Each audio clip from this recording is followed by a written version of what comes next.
Welcome back to the deep dive. Today we're immersing ourselves in a really fascinating world. The actual infrastructure of true high-end luxury service. That's right. And we're doing it through the lens of a very specialized provider in Palma de Mallorca in Spain. Right, a company that works at that intersection of bespoke travel and high-level hospitality consulting. Exactly. So our mission for you today is to get past the superficial stuff, the visible wealth, Mm-hmm. and really look at the philosophy, the how behind curating these seamless experiences in a world that's just, it's saturated with information. So what's left when you strip away all the marketing? Pure professional expertise. Yeah. Their whole mission boils down to a simple phrase: we make your life easy. And the real insight there, I think, is that modern luxury isn't about solving problems that come up. No. It's about making sure that friction can't even arise in the first place. It's all about anticipation. It is. And what's so interesting here is the dual nature of their business. Yeah. On one hand, they're crafting these incredible custom journeys in Mallorca using their deep local network. And on the other, They're offering business consulting and specialized training programs. So they're not just providing luxury, they're teaching the rest of the industry how to do it. it's like the ultimate feedback loop. They apply their expertise for the traveler, and then they turn around and use it to elevate the whole industry standard. Exactly. Okay, so let's unpack this idea of luxury because our sources show a massive shift is happening. We're moving away from what you might call traditional luxury. The amenity-driven model. Right, and into something they call experiential travel. What's the actual difference? Well, experiential travel is all about personal transformation, meaningful engagement. You okay? If traditional luxury focused on, material comforts, the private jet, the size of the suite, the fancy sheets, experiential travel is all about context and authenticity. It's about really immersing yourself in local cultures, local traditions, Okay. creating memories that actually, that might even spark some personal growth. So the real luxury isn't just about comfort, it's about the exclusivity and the depth of the actual encounter. Precisely. You see, so many people spend a lot of money to travel, Yeah. but they never really experience the place. They stay in a bubble. Exactly. If traditional luxury is about escaping your reality, this is about connecting deeply with a new one.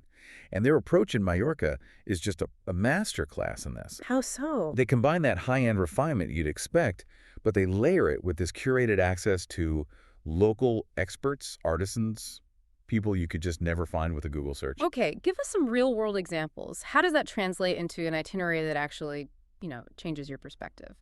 Think beyond just a fancy dinner. Imagine a private cooking class with a renowned chef, but not in some sterile kitchen. You're in their own personal home.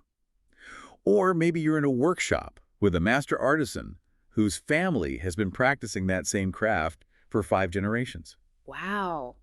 That immediately changes the whole dynamic. You're not a spectator anymore. You're a participant. Or maybe it's getting exclusive access to a private historical venue, or being woven into a local festival in a way that just isn't open to the public.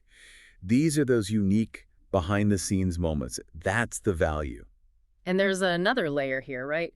This kind of luxury has to be responsible. The sources talk a lot about sustainability and local impact. Oh, absolutely. This is a crucial difference.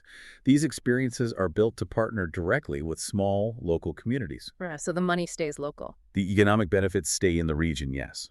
They're also really strict about limiting group sizes, supporting traditional crafts to keep them alive, and choosing eco-conscious partners. So it shifts from just indulgence to a more meaningful, responsible investment in the place you're visiting. It connects the traveler's investment to tangible local benefits. It makes the whole thing more meaningful for everyone. That sets us up perfectly for the next part, because none of this is possible without what the sources call the true art of concierge service. Right. And they draw a very sharp line between that and the pretenders. The people who just treat their phone like a concierge does. Exactly.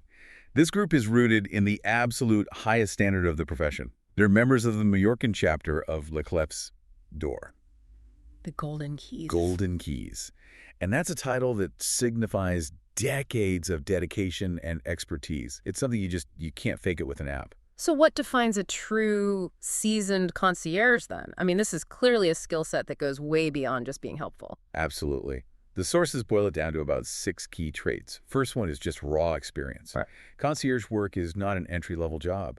Most of these pros are over 30, and they've spent like half their lives in high-pressure hospitality roles. Front desk, guest relations, even hotel directors. They know the ecosystem inside and out. So it's not just about age, it's about the time spent gaining that complex situational knowledge. Precisely. You have to see patterns. Second, they have a global perspective. A great concierge has often lived and worked abroad. They understand cultural nuance, the unspoken rules of etiquette. That cultural agility is key, which leads right into the third trait, I'm guessing. Multilingualism. Yes, fluency in 3 languages is pretty common, but it's not just about translating words. What do you mean? They're translating culture and expectations. They know a request from a client in Tokyo carries a totally different set of unstated needs than one from a client in London. I see. Okay, so if they have the experience and the cultural knowledge, the fourth trait has to be the most critical one, the ability to open doors, the powerful network. That is their currency. These are connections built over years, even decades. They're not filling out an online form. They're calling the chef personally. They know the person who holds the guest list. They know the person who holds the guest list. Mm. This network of trust lets them just bypass all the friction points that stop the rest of us. But what about vulnerability? I mean, what happens when a key person in that network retires? Does the whole thing just crumble? That's a great question. And it really speaks to the professional mindset. The network is a living thing. It's constantly being maintained, expanded. It's about reciprocity. If one door closes, they already have 3 others lined up. And the fifth trait, which feels more important now than ever, is discretion. This is maybe the last bastion of privacy in the service world. Mm-hmm. They work with high-profile people, and their mantra is just absolute silence. They're invisible when you don't need them, but indispensable when you do. You break that trust once, and your entire network collapses. So it's not just good manners, it's a fundamental business asset. Can you give us a sense of the scale of the difference here? The sources had some really memorable comparisons. They really did. And it's all in the layers of detail and access. Take a dinner reservation. Okay. An amateur might get you a table at a trendy spot, but it's probably at 5:30 p.m. Or 10:30, right. Yeah, exactly.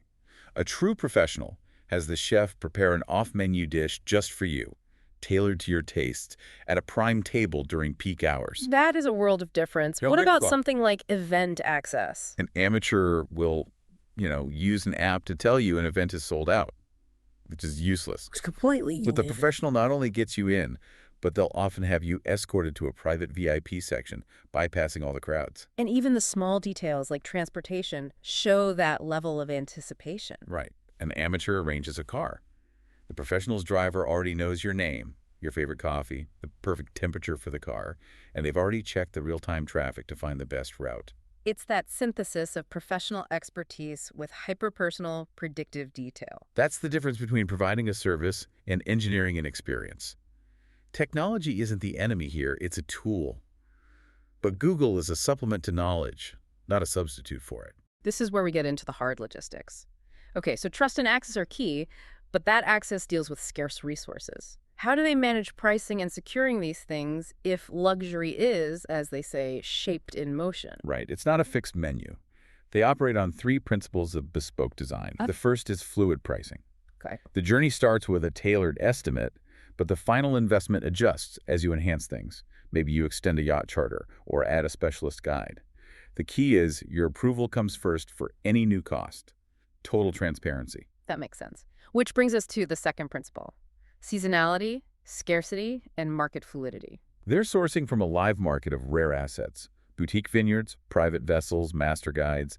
The price and availability depend completely on the month, the harvest, maritime conditions, local festivals. So a private charter in August is a totally different asset than the same one in February. A fundamentally different asset with a different value.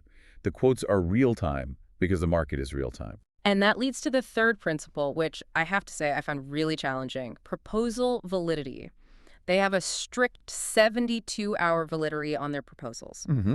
For a trip that might take 8 months to plan, how does a high-pressure 3-day window not, undermine the promise of peace? Doesn't that create friction? It's a critical point, and the answer is all about scarcity management. That 72-hour window isn't to create pressure on you, it's to protect your access. How so? Because these exclusive assets, a specific rare villa, or one of only 2 master guides in the whole region, they move incredibly fast in that private world. If they hold it for you for longer than 72 hours without confirmation, they damage their relationships, and that asset is gone. So The value you're investing in is privilege and peace of mind. But the 72-hour deadline is the cost of securing that privilege in such a competitive market. That's it, exactly. You are investing in the guaranteed access to things that can't be mass-produced. And look, while they recommend planning way ahead, that strong network means they can often pull off some remarkable last-minute requests, too. Okay, now let's pivot to that other side of their operation. They aren't just creating these journeys. They're a resource for the whole hospitality industry. What do they offer to other businesses? They basically translate their success into strategic consulting. They offer business consulting to hoteliers, entrepreneurs. They help them find and fix the gaps in their service delivery.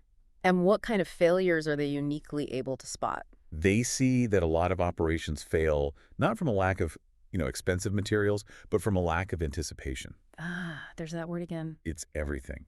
Their experience handling these high-stakes private travelers means they can teach management how to apply predictive service, how to read the subtle, nonverbal cues from a guest and fulfill a need before it's even spoken. So the professional training programs they offer are really about exporting that anticipatory mindset to entire teams. Exactly. The goal is to empower staff to move beyond just passive service to active, transformative service. It's about creating a culture that understands excellence is in the details. And before we wrap, we should touch on their focus on inclusion. Yes, definitely. They have a dedicated service called LGBT+ by Luxure. It offers a queer-focused travel experience, which means they have specialized knowledge of welcoming venues, safe spaces events, Things that provide true peace of mind. true peace of mind for a part of the travel market that is, often overlooked in traditional luxury planning. So what's the big takeaway here? Whether you're a traveler or a professional, there seems to be a core lesson that applies to everyone. I think the essential takeaway is that true modern luxury isn't really about money. It's an infrastructure. It's built on decades of expertise, carefully cultivated networks, and just fierce discretion. The value is in the access, the service, and the personal transformation that lasts long after you get home. And those principles, they apply way beyond travel, don't they? If you're planning a trip or running a business, it's the same thing. Deep knowledge and tailored solutions will always, always beat a generic, quick fix you find online. The expertise you build is the only real competitive advantage that can't be automated. Right. Which brings us to our final thought for you to consider. If a true concierge's network is their currency, built over decades of personal, non-digital engagement, how can you start to cultivate deeper, less transactional connections in your own life or career? Just think about what kind of access, what level of excellence you could achieve with a specialized network that Google simply cannot replace.